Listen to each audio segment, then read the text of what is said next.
What's going on, guys? It's your boy Devin, back here again with another mock draft fantasy football video on ESPN. Today we're doing a draft from the 102 position in a 12-team PPR league on ESPN. Last time we drafted an absolute monster of a team from the 101, and we're going to be doing every single position. So if you didn't see that last video at the 101, make sure to go check out that team and let me know how you think I did. I'm going to link the video in the description. But yeah, I am stoked.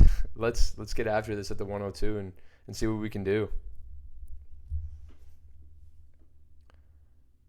We're up here, and we know who's gonna go first. You know, barring any first big surprise, it's gonna be Jay Jettas.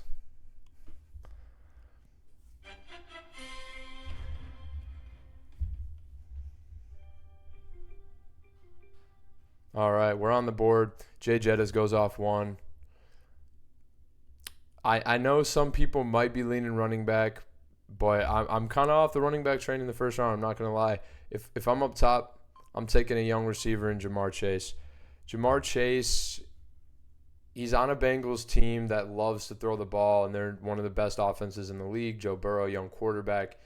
Chase, over 22% target share last year, and he missed 4 games, I believe. Only played 13 games and still a top 15 fantasy wide receiver. So I think sky's the limit for him. If he's healthy and, you know, he is out there on the field, he can score anytime. I think him and Justin Jefferson are the best 2 players in fantasy with the highest ceilings. So I'm going to take him at number 2 every time. Now, it's tough because Christian McCaffrey's there. You know, if you're going running back, you know, McCaffrey, Eckler, running back, a position of scarcity in past years, you know, locking in that top-tier running back position was essential at the top of the draft. But I personally have been burned by running back. I talked about it in the last video so many times that I'm just not willing to go there top 2 this year. I think the wide receiver talent is just so evident, and this year, I mean, you can get amazing running backs in the later rounds 2, 3, 4. You know, you're loading up on some stud guys who, you know, are going to be PPR monsters. So we'll see if we can land some of those guys later, and we'll see what our next pick does for us.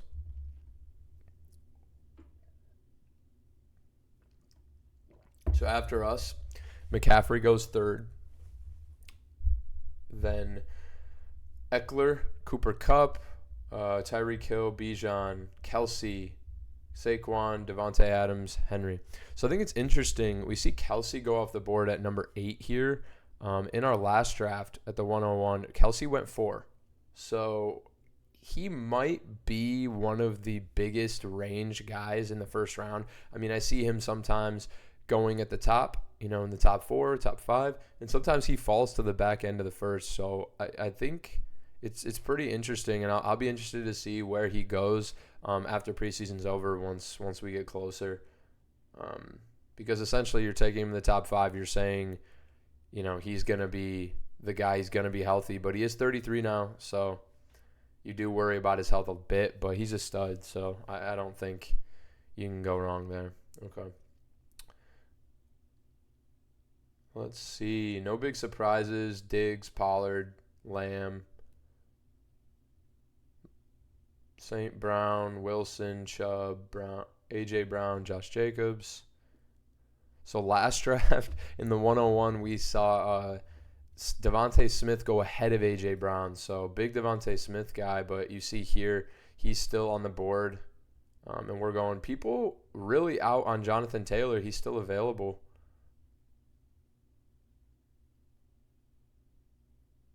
Is he going to make it to us?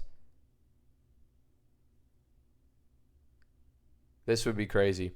If we could start out with Jamar Chase and Jonathan Taylor, I know the risk with him having issues with the front office, but you got to go off talent and you got to go off upside. And he makes it to us at pick 23. Guys, this is, yeah, I'm taking Jonathan Taylor. You're talking about a guy that went first overall last year and has the talent and the pieces to be an absolute monster. He has all the things you're looking for. He can catch passes, the size, the speed. He's a 4.3 guy. He's elusive. In college, he posted almost 2,000 yards every single year. Here, I'm going to Olave. I picked him in the 101 draft as well. And here, we could have gone with the top quarterback like we did last time. We took Mahomes, but I think there's some really good options at quarterback down the board this year.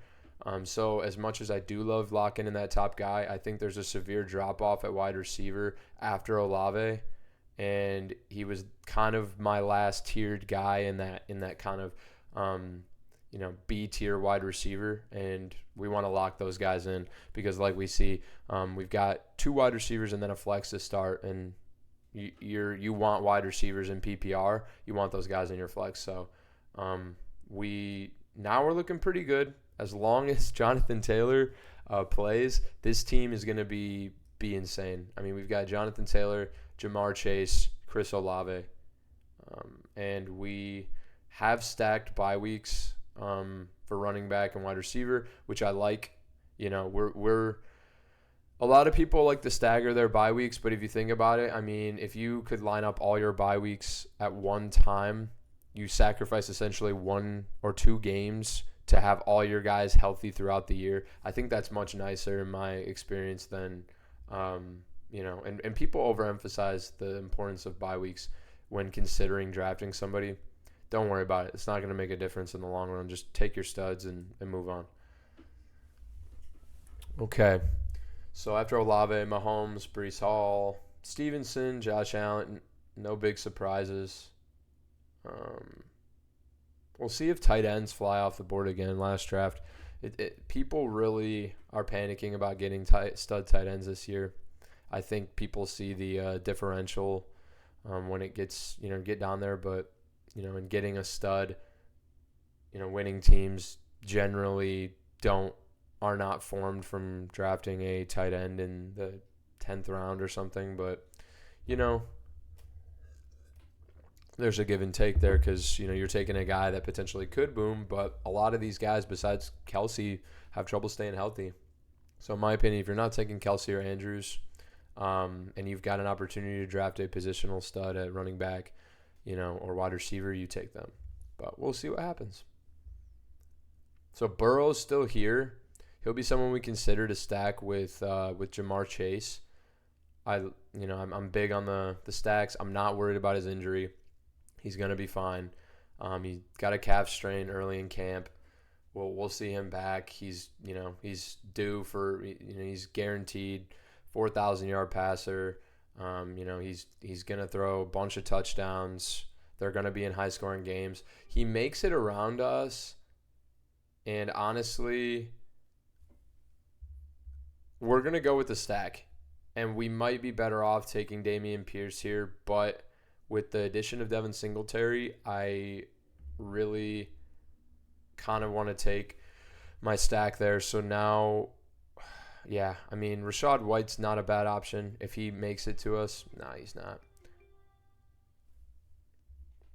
Alvin Kamara, I've said this before. He's going to be great when he gets back.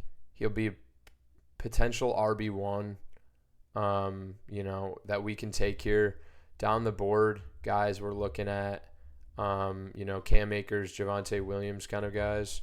But I think taking a Chris Godwin is going to make me feel much better about our team. I think Chris Godwin has just been a target hog. I don't think the Bucs are going to be as good with Baker or Kyle Trask, whoever wins that position battle.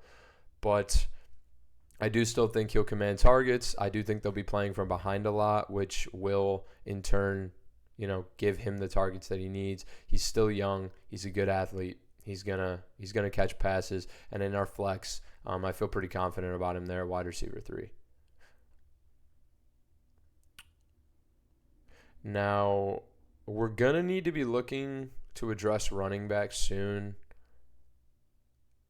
With the risk of Jonathan Taylor, we need to have some depth, and if he misses time, we will definitely be thin. So looking to build that up, and we're also looking for a tight end. Maybe George Kittle makes it back to us. Pitts, Goddard. Last time, Goddard and Pitts went the 2 picks before us when we were looking to take a tight end. So that would be frustrating. But hey, we're 1 pick forward now in this round, so maybe we get lucky in the 6th. What's y'all's opinion on taking tight ends? I want to see what everyone thinks, kind of about, the tight end position is so crazy to me. So I feel like everybody kind of has their own take. Oh, I just wait and take a flyer on a guy. I'd rather have studs. But, other people make sure they prioritize that, getting a top guy. I used to be a late round guy. Now I'm always looking in the early rounds. But 1 and 2, you're just not really queued up to get either of them, the top 2 guys. Like, you just aren't in the ADP rank, so you either have to reach for Andrews in the second from your second pick, or kind of hope that someone falls to you, essentially. But we're gonna have a good chance to get one of these 3, Kittle, Pitts, or Goddard. I really do like Goddard. I think that he gets a lot of opportunity in Philly, and he's not like a top guy, but he could be a top 5 tight end easily, and I don't think there's question about that. All right, there goes Kittle, Mike Williams, Marquise Brown, James Cook. So if Akers makes it to us, which there's a guy in auto pick, so probably not going to happen, but if Akers makes it to us, then I think we're probably going to lean running back there. Big Drake London guy this year. He was extremely efficient on his targets last year, and he just didn't have many catchable targets. But he commanded a 25+% target share. He's gone. Great.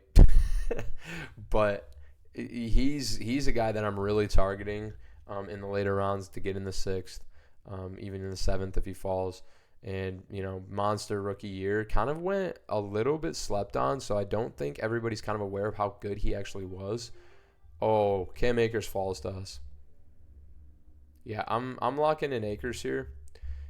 Cam Akers is somebody who's, I think was really, really good down the stretch last year. He had some great games. He was, essentially kind of a workhorse there. Henderson kind of falling out of the mix, and he essentially was a top 10 back at the home stretch, I think weeks 13 through 18. So looking here, we're also not going to overthink this. Tight ends are gone. We maybe should have taken Pitts or Goddard, but I guess Goddard wasn't in the cards. So we're going to lock in Ayuk here. He falls to us at pick 74, and I think Ayuk's a guy that kind of has never really been the top. The athleticism's always kind of been there, but he provides a lot of upside in an offense that knows how to utilize their playmakers. And if we can get good quarterback play out of them, I think Debo and Kittle and McCaffrey, there's a lot of mouths to feed there, but I think in having a lot of mouths to feed, they get a lot of good competitive games, and I think that opens up a lot of opportunity for Ayuk. And at wide receiver 4, if it doesn't work out, he's a great piece to work in, but not somebody we're kind of relying on.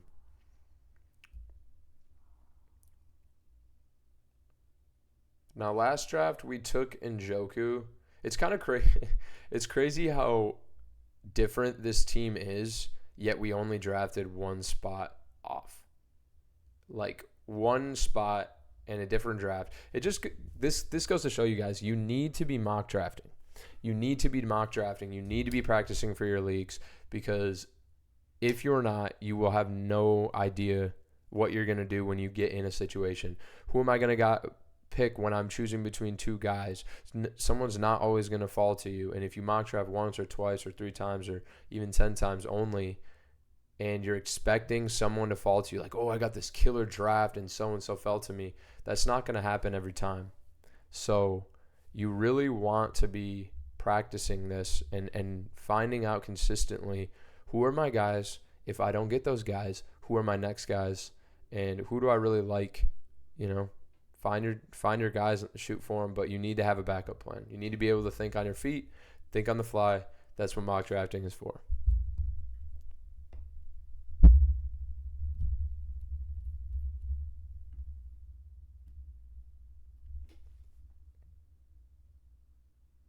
All right. So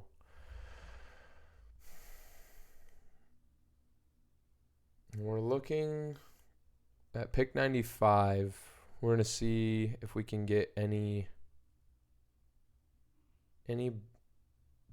of value. I see JSN.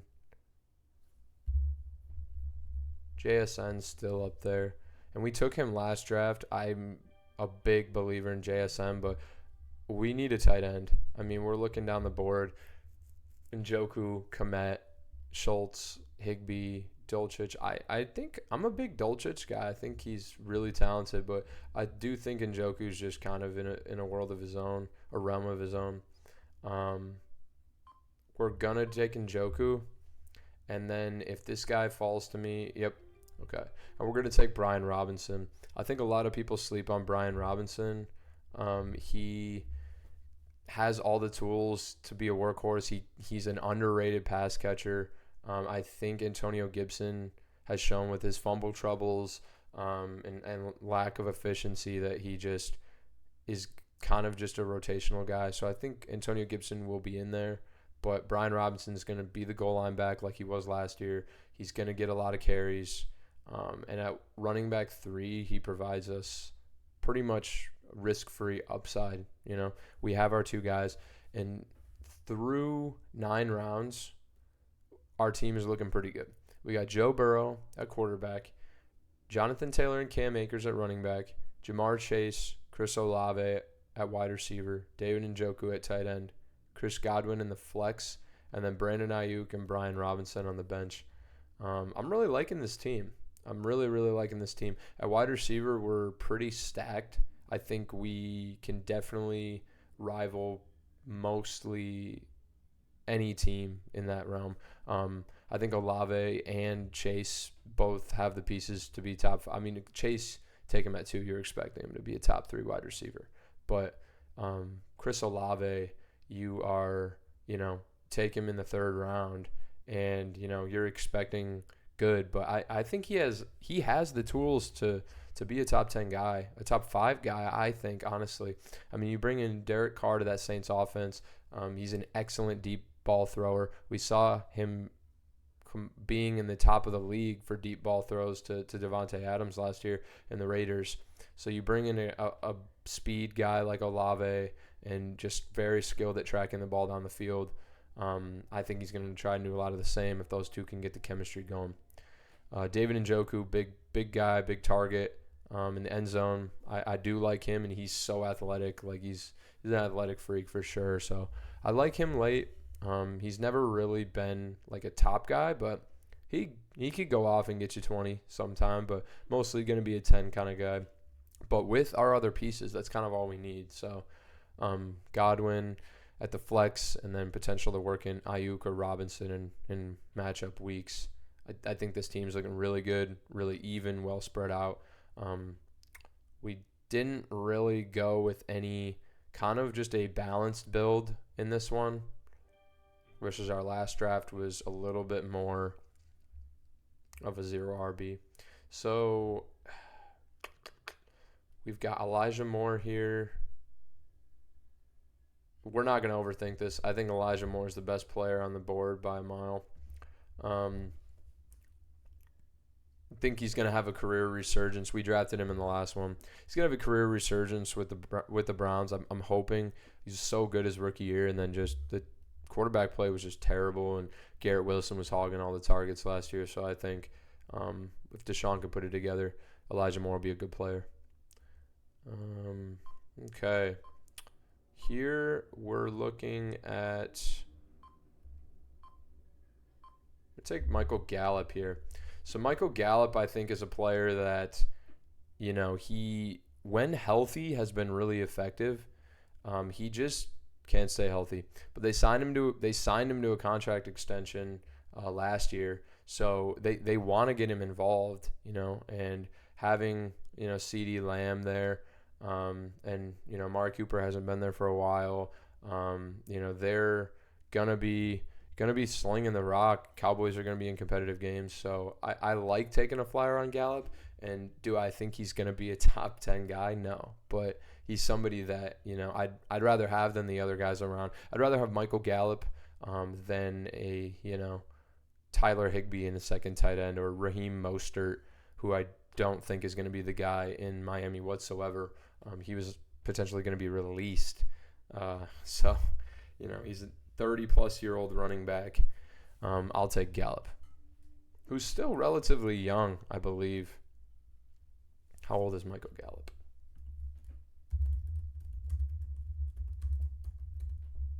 $27. Yeah. He's Michael Gallup's gonna be the option there. He's only 27. Guys, check this out.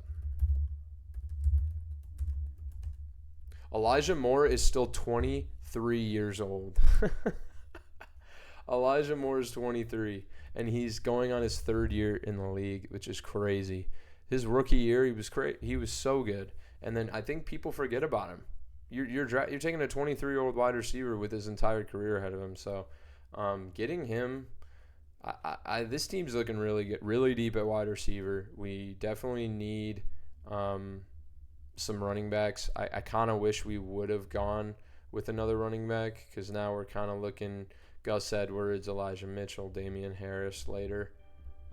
But all right. So Tony, gadget guy, really can't stay healthy. KJ Osborne, the wide receiver 3 again. We thought maybe he'd go number 2 before the draft, but Jordan Addison coming in. I'm going to take a flyer on Tony. Yes, he's injured. He's our wide receiver 7. Wide receiver 7, so I'm not scared to draft him. And last draft we took Dalton Kincaid, so we're gonna take Gerald Everett this time. Dalton Kincaid, a good player, rookie tight ends just don't really perform well, and he's battling with Dawson Knox, who they just signed to a big contract, so I'm not sure how involved he's actually going to be. But Gerald Everett, a guy that was really good, really good on the beginning of the year last year. He was and finished good. He had some really good games for the Chargers, and they're a really good offense. I think he'll have his opportunities and be a good kind of guy to switch in for Njoku. Something to note: Njoku and Everett's bye weeks do line up, which was something I didn't notice. So we would have to phase in a third tight end, but something to note. I mean, it doesn't really matter. A lot of these guys you're gonna cut anyways. Like if Tony's gonna be out for 10 weeks, I'm gonna put him on IR, and then I can pick up another tight end, or maybe somebody on your team just ends up sucking like this last roster spot. You're gonna switch him out for somebody on waivers. Don't overthink bye weeks.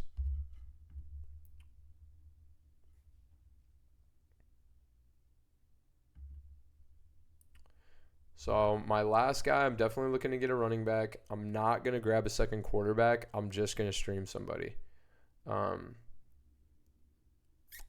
That's hoping that Burrow will stay healthy, and that might be a little bit risky, but I think that it will be worth it, because we've got a couple of guys on here that I think will be pretty involved. And frankly, I'm pretty surprised Tank Bigsby is ranked 243 on ESPN. ESPN has some crazy values, dude. Like, I mean, if you go on Underdog, these guys do not go you can go like 6-7 rounds earlier sometimes on some of these late guys. It's pretty unbelievable. Damian Harris, I do think, but I'm going upside, and I think if the Jags offense is crazy and Damian Harris, could get some goal line touches, I'm going to go for upside, and I'm going Tank Bigsby. I just think he offers us a lot of upside for the passing game. The Jaguars really love him. He's been making some waves in camp, catching a lot of balls, and he was a pretty much a beast in college at Auburn. So definitely happy to get him at the last pick. That makes me feel a lot better about our running back situation. Defense, I'm just going to go Panthers defense again, like I said. A lot of good noise about their linebacking core, switching to a new scheme. They've got some young stud DBs, and I think they're going to – they might make some noise. Who knows? If they don't, we'll drop them and we'll stream a defense. I don't really care. Like I said, I'm trying to get my leagues to get rid of defense and kickers. I think maybe consider doing the same, and everybody's on auto at this point, so it doesn't really matter. Last round, we'll take whatever kicker falls to us. Probably just take Riley Patterson, Lions kicker again. Go Lions, baby. And see if y'all can guess whose jersey this is. Comment whose jersey this is. I will do a jersey reveal at some point. All right. Yep, we're taking Riley Patterson. Easy. All right. So that concludes our 102 draft for a 12-team league. Let me know how you think I did. I think we did pretty good. So we got Joe Burrow at quarterback, Jonathan Taylor and Cam Akers at running back, Jamar Chase, Chris Olave at wide receiver, David Njoku at tight end, flex, Chris Godwin. Then on our bench, we got Brandon Ayuk, Brian Robinson, Elijah Moore, Michael Gallup, Kadarius Toney, Gerald Everett, Tank Bigsby, and then defense, Panthers, kicker Riley Patterson. I think this team's awesome. Jonathan Taylor, I think, is the biggest question mark. If he can figure out his situation with the front office, I think this team is a home run. I mean, we've got potentially, Joe Burrow could go crazy and throw for 5,000 yards. We've got the stack with Jamar Chase, Chris Olave, and then I think Cam Akers provides a lot of upside. And our bench, honestly, is awesome. So let me know how you think I did. And let me know, check out the last video and let me know what team you think is better. We're going to be hitting all 12 positions, 1 through 12. We've already hit the top 2, so the next episode will be 3. And, thanks for checking it out. Make sure to like and subscribe, and I'll catch you in the next one. Peace.